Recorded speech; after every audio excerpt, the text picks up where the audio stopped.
শত্রুরা শয়তানের মতো। বুঝলাম না। বলুন তো, একজন মানুষকে আলোকিত করে মহান আল্লাহ রাব্বুল আলামিনের দাস বানানোর পেছনে বড় ভূমিকা কে রাখে?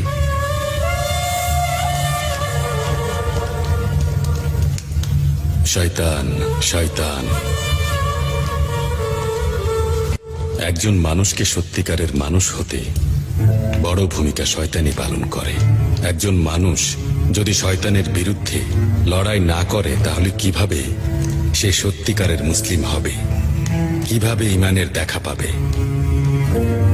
শয়তান ভাবে সেই আল্লাহর সৃষ্টির মধ্যে সবচেয়ে বুদ্ধিমান, তাই সে যদি সুযোগ পায় যে কাউকে আক্রমণ করে বসে। সে ভাবে সবাইকে সে ভুল পথে নিয়ে যাবে, কিন্তু সে জানে না যে সে মানুষকে সে তার সর্বোচ্চ চেষ্টা দিয়ে আলোকিত করছে। শয়তান যদি মানুষকে বিপথগামী করার চেষ্টাও করে, তবু একজন সত্যিকারের মুসলিম কখনো শয়তানের কাছে তার ঈমানের জোরেই মাথা নত করে না।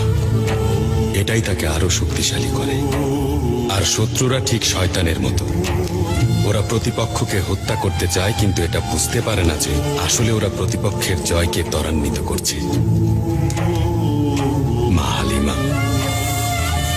আল্লাহ আমাদের সবাইকে ঈমান দান করুন, যাতে আমরা শত্রুরূপী শয়তানের বিরুদ্ধে লড়াই করতে পারি। আল্লাহ তোমাকে ধৈর্য দিন। আমিন। আমিন। আল্লাহ আপনাকে দীর্ঘজীবী করুন, আপনাকে সত্যিকারের শক্তি দান করুন। আমিন। দরবেশ, তুমি গিয়ে বাইরের পরিস্থিতি দেখে এসো। আপনি যেমনটা চাইবেন।